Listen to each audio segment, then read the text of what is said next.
Kombuchat. What's up, combies? I'm Hannah.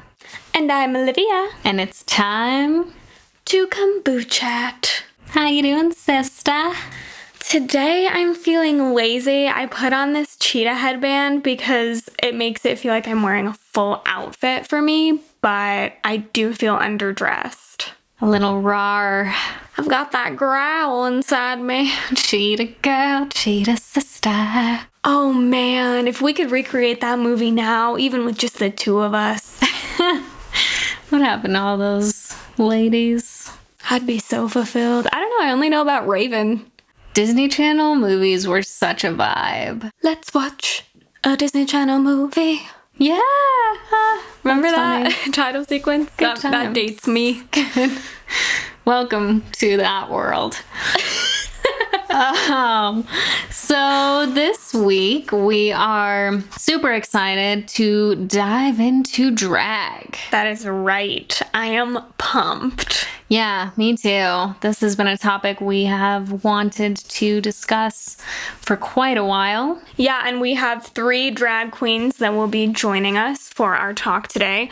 But we did just want to give a brief history about drag. I looked up quite a bit of information on drag, and I found this really great YouTube video, which we can link, from RuPaul's Drag Race All-Stars, giving a brief history of drag. So I figured we could just paraphrase a little bit of that. You're welcome to watch that video to learn a bit more, and then yeah, that's all. Yeah, check for the link in the show notes if you want to watch that and then dive in with us. So the term drag actually originated in theater to describe a man or woman who is dressed in clothing typically worn by the opposite sex. And it's thought that the term drag was chosen because of the way long dresses drag across the floor. Yeah, that was wild to learn. I had no idea. I was like, that is so cool. That is cool. So from there, drag made its way into American vaudeville shows. It went underground during Prohibition and the outlaw of homosexuality, and it resurfaced in spaces called drag balls, where many in the community belong to drag houses that offer support, especially for those who were thrown out of their own home. So if you've seen the show Pose on Netflix, this is a great example of both the balls and the homes. And overall, just an amazing show. After the police mistreatment and the Stonewall riots, drag started appearing in major films, Pink Flamingos, the Rocky Horror Picture Show, which I feel like a lot of people are familiar with. Cult classic. Definitely. And then Hairspray. Awesome. Yes, Hairspray, definitely familiar with the role of the main character's mom always being traditionally cast in drag. And RuPaul is actually who's credited with bringing drag into mainstream culture. That kind of happened in the 90s through now, where people are still binging that on Netflix on the daily. Oh my gosh, talk about someone who is amazing at their job, is amazing at being who they are. I mean, from music to TV shows to the drag race. I mean, everyone knows RuPaul. Truly a queen. So yeah, we are going to get into some fun topics with our guests today. Maybe we should do a little introduction of them here first. Yes. So outside of drag, we have Mark, Julia, and Josh. And the drag queens that we'll be chatting with today are Calla Faeria, Jules Monstera, and Bohenne Arreaux. Fabulous. And we're pretty excited because they came fully dressed in their favorite drag outfits. We get into all sorts of things, how they found their persona, what it was like going digital during COVID, how the drag community has been supporting each other both online and in California where they are based, what tipping is like, and their very fun segment, which you can find on YouTube, their Monster Movie Fridays. Amazing. I love them. Me too. So let's get into it. So we are so excited to have our guests here today. I'm going to go ahead and let you all introduce us with your name, and then we are ready to jump into things. Hi, I'm Calla Faeria. I am Bohenne Arreaux. And I'm Jules Monstera. Amazing. Lovely to meet you all. So nice to meet you guys too. Yeah. It's my first time, so hi. First interview. Yeah. We are so excited. We want to start out with just knowing a little bit about your history with drag. How did you find these personas? Tell us everything. Who wants to go first? Well, okay, quick little story time because it all started actually in quarantine. I'll let Bohenne speak more about her history because I think she's been in the process of creating this character for a long time, but this all kind of fell into place because boy Calla really wanted to know what I would look like if I had super crazy long hair. So I was like, you know what I'm gonna do? I'm gonna order a wig on Amazon. I'm just gonna see how that goes. And we ordered it, and bada bing, bada boom, we're drag queens. Like, the wig came, I put it on, they tried it on, and all of us were like, we love this, let's do something with this. And that was, when was that, you guys? That was September. No, that was August. August. Yeah, and then we Late launched- July specifically, and then really all started going early August. And we wanted to kind of commit to practicing drag because, at least for me, I was so new at it. So I thought, why don't we just like hop on Instagram Live once a week and put on drag? And I am obsessed with horror movies. These two love horror movies. So I was like, why don't we just like watch a horror movie on Instagram Live with our friends while putting on drag and just talking about it? Like total bedroom show, you know, like 2 viewers maybe, I think, but... Excuse you, we had 7 peak viewers. one time. Yeah, and it's just grown from there. It's been really cool. Yeah, so like Calla was saying, I've been developing this character since 2016, I think. So I like have drawings of the character. I knew what my drag name would be from like the moment, the start of it. I knew it was going to be Bohenne Arreaux. But I'd never done it. So it wasn't until we tried on that wig.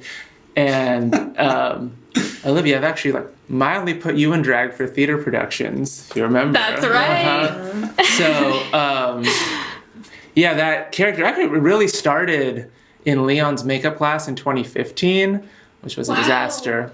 So that was the first time I did drag. That was my final project. And then from there, I started developing the character, and then it took until now, a global pandemic, to actually put it on. For those of you who don't know, I was a designer in theater, so I was used to doing hair and makeup and costumes for other people. So when there's no other people we can talk to, I just put it on myself. Yep. And so talented, just to add. Oh my I know, gosh. look how gorgeous. Absolutely. Look at these 2 over here. Looking so... Oh, all 3. So I never considered doing drag or costuming of any type until the pandemic. And Calla was like, so do you want to try it too? Do you want to learn how to do your makeup? And learning how to do my makeup was actually something that I'd always wanted to do, but I'd never had someone to teach me or even like the drive to really get it done. And then we started playing around with wigs and costumes. We're like, let's just go on IG Live, like Cal said. And it just kind of took off from there. Yeah. We've always loved Drag Race. And I think that as someone who's AFAB, assigned female at birth, I never considered trying drag myself. I actually want to explore drag kingery at some point, but I've been really enjoying like the feminine impersonation, exaltation, fabulous part of drag so far. There was actually a really fun moment that I remember when Jules was getting more into it, where we started ordering like really big eyelashes, and there's a seller on Instagram that a bunch of queens in Los Angeles buy from, and so we bought like a big pack of them from this seller, and I was like, Jules, do you want to try these out? Because up to that point she was just using mascara, and when she put them on, she was like, oh my god, I've never felt more like a woman in my life. It was incredible. The awakening. Yeah, It really was. It sounds like I need to order some of these. I need to step up my should. game. Yeah, I know, right? We'll send you the seller's link on Instagram after the call. Yes, please do. Amazing. So it sounds like, COVID and the pandemic really pushed all of this forward for you. Can you talk a little bit to how you have adapted personally, having to go digital with drag, and then just maybe the community in general? Well, I can sort of talk about that because I was a viewer, I guess, of the drag scene pre-COVID. I had made clothes for some of my drag friends, done their makeup, stuff like that. So I actually just did my first digital performance / first performance ever. It came out last Saturday, or a week before the filming of this, whenever this comes out. Who was it that put that production That was Yup Leo, who it was for their drag name reveal party. Their drag name is now Girly. But yeah, there's been a lot of digital drag shows. I was actually just watching one last night that was hosted by Diana / Your Dead Sister on Instagram. They do a bunch of, they think it's every week or something, every month. I don't know what their frequency is, but they host digital drag shows. So you just submit your piece, and Yep Leo / Girly, they do hair appointment live. I believe it is every week. So I would say a lot of people have gone digital. Drag has not died, even though we cannot perform. There are people that are performing live. They're doing social distance, the masks and everything. Places like the Abbey never really stopped, I don't think. It's all just outdoors now. It's also pretty cool to see like how much drag queens at least in the LA area have adapted to the digital scene, because not just this performance, but I feel like anytime I open my Instagram, somebody's on Instagram live or somebody's promoting a show that they're doing. And so even though the pandemic obviously took most people out of the club or even like the daytime scene, people were really quick to like find a different avenue for doing this. And like Bohenne said, they just did their very first digital drag show last weekend, and they were able to raise like, how much was it? $500? I raised $550 I donated it all to the National Indigenous Women's Resource Center for our murdered and missing Indigenous women. So made a lot out of that. So it's still going. Actually, people are still tipping. That's incredible. I was wondering if it had translated to like a virtual tip jar. Oh yeah, it's all Venmo, Cash App, PayPal, Google Pay, whatever. So you're supporting the queens, or I know a lot of people in particular are doing like charity work. I was actually watching a Twitch last night. There's a drag queen who plays video games, and it was all for the World Wildlife Foundation. So. Yeah, I was going to say that I think that part of the pandemic is that a lot of drag queens have turned to like raising funds for causes that they care about, as opposed to just performing at a club, which is wonderful and we love that. But it is so great that people have kind of turned their focus into something that helps the community. Yeah, that's amazing. Using your platform and your talent to do something like that in a time where there are so many people in need. Inspiring. I love it. I think also there's been this really cool shift too, where like drag queens, nearly every drag queen that I know has some sort of skill outside of just like female impersonation. Like these gloves were made by another drag queen here in Los Angeles.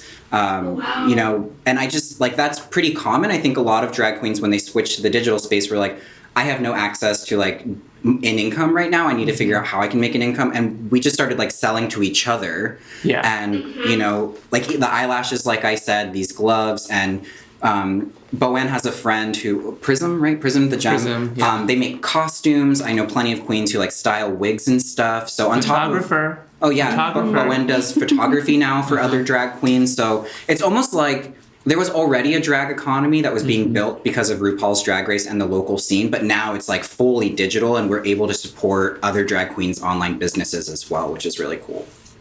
That's amazing. Being able to support each other in that way, I feel like is so important, and also probably getting the word out more and more about the different talents and services that you have. We'd love to link any of yours. Yeah, we'll definitely get all that info and drop it in the show notes for the combis. So it sounds like Monster Movie Fridays came together pretty organically. Yeah. So Monster Movie Friday's backstory actually has a really hilarious story. So I'm dressed as a devil, as you can see, but Monster Movie Friday was originally a Bible study that my uncle put on way back in like 2010, where he would invite our church friends over to watch like B-list and C-list 1970s monster movies. And we'd have like a little pizza party and he'd do a little puppet show with action figures, but they were all like the worst of the worst monster movies.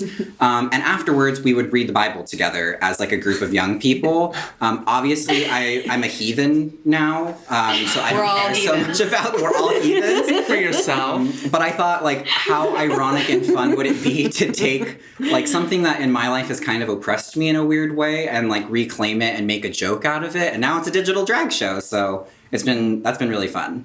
That's beautiful, really.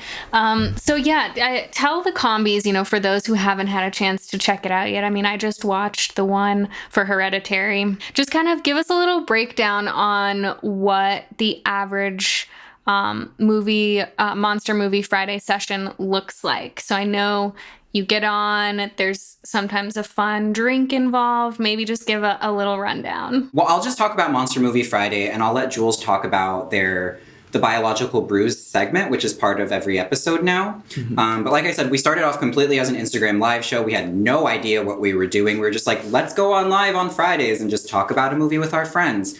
And then when we decided to take it a bit more seriously, because we were getting really positive attention as drag characters, we thought, okay, we're going to go on YouTube. We're going to format it. So basically the format is the show is an introduction to a horror film that we watched that week. Then we have a segment where Jules kind of creates a brew for us so we can get a little tipsy, and then we review the film for the watchers. We let them know like what the best parts of the movie were, what we liked about it, and at the very end we rate the film based on how scary it was and how much you need to watch it. Love that. Jules, are you former bartender? No.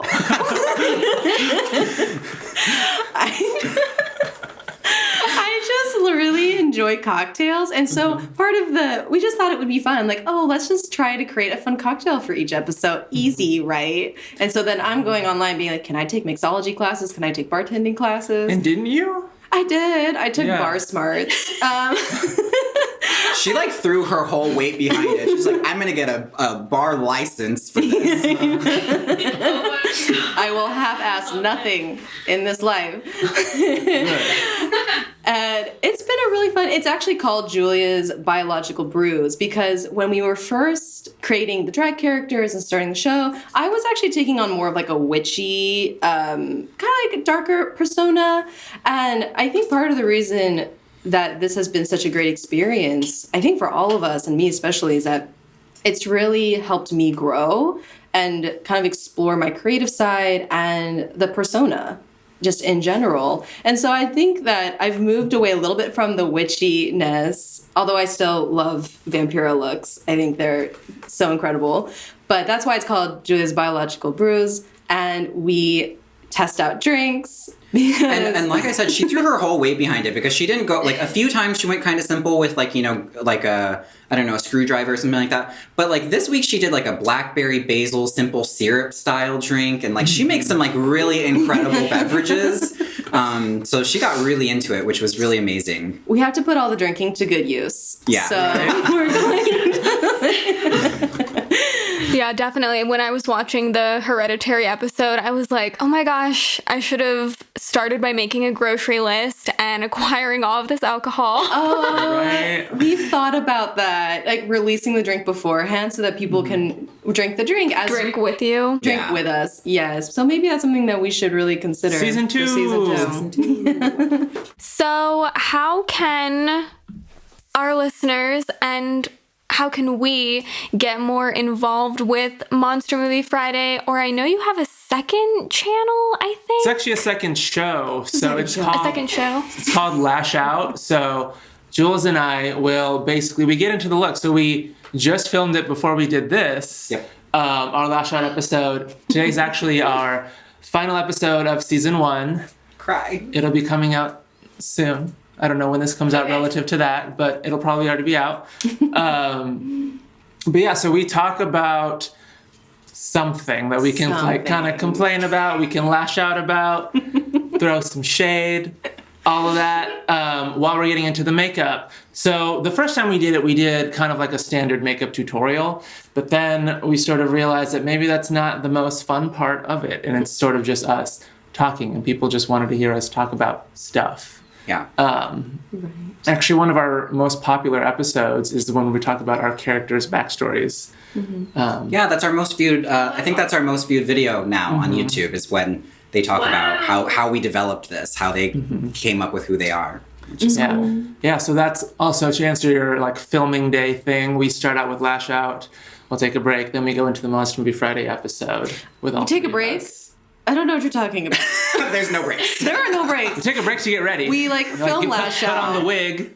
for 2.5 hours. We all change. We immediately start creating the drink, and then we do the Julia's Biological Brew segment. We reset again for the rest of Monster Movie Friday, and then we film MMF. It's a busy day. Sundays are busy days for us. Yes. Wow. And now a podcast? Oh my gosh. We're honored. Yeah. Thank you for squeezing us in.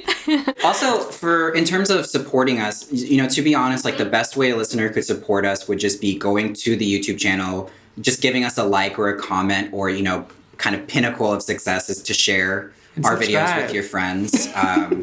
Because we're a growing channel, and so far we've had some amount of success networking with other queens in the LA area. I actually established an Instagram page called Drag Queens LA, if you guys want to follow that and take a look at some of the other talent in the area. So we've had some success there, but we want to branch out into more just like viewers of people who just like drag, you know, not necessarily just drag queens.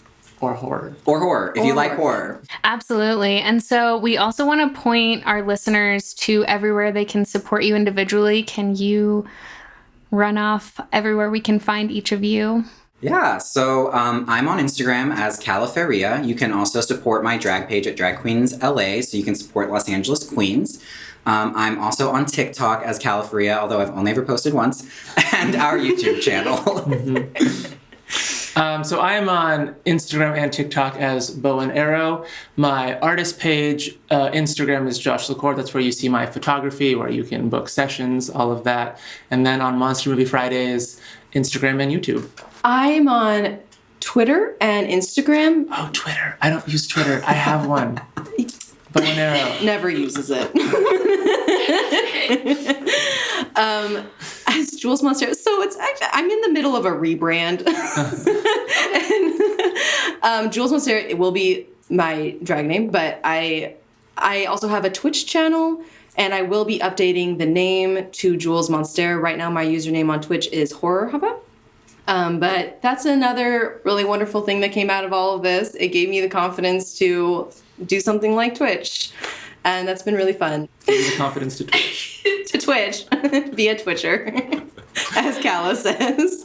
I also have a TikTok, but yeah, Calla and I love TikTok, but we don't post a lot on there. Yeah, See, I don't love TikTok, but I've posted the most.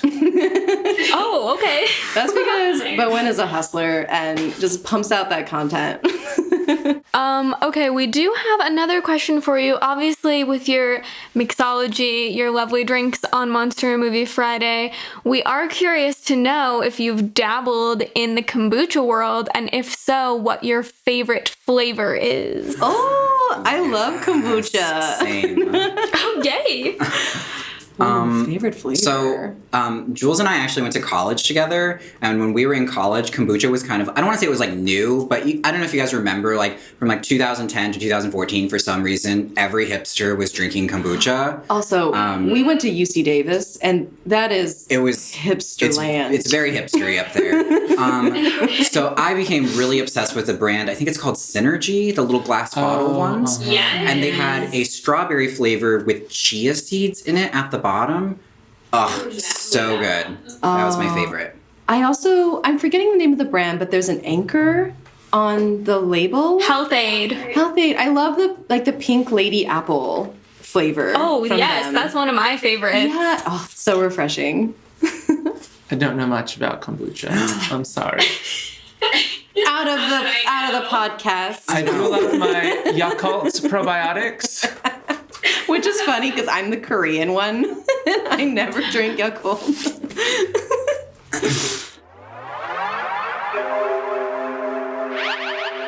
So, yeah, we'll jump into our sweet or spicy segment here. Olivia, you want to get us started? Yes, okay. Calla, sweet or spicy? Let's do spicy. What is your go-to party trick? My go-to party trick. I don't know. I'm kind of boring at a party. To be honest, I'm mostly like a talking kind of person. I'll offer a fun fact maybe for a free beer, which my fun fact is always that turtles can breathe out of their butt.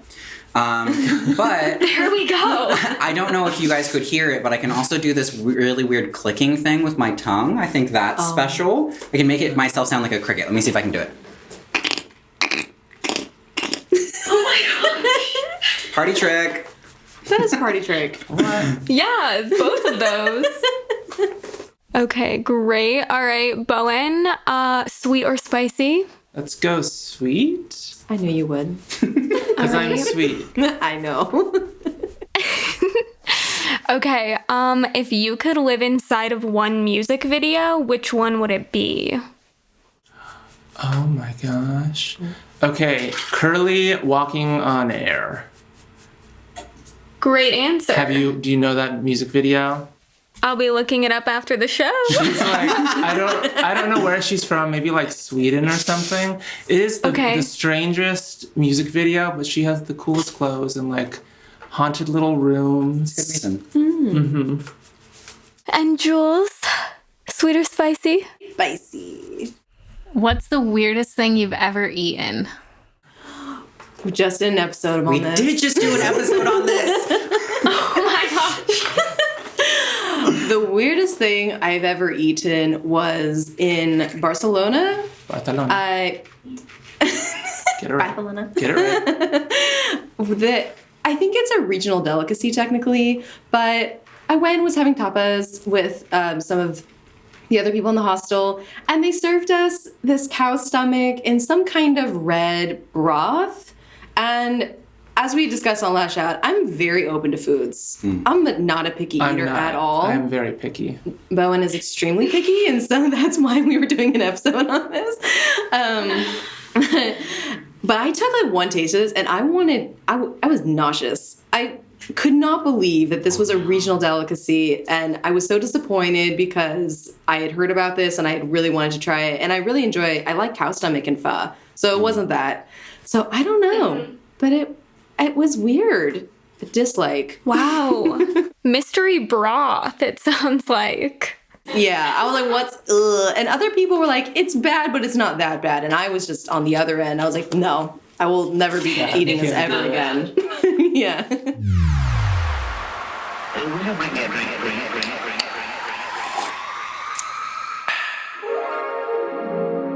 All right, what are we sampling?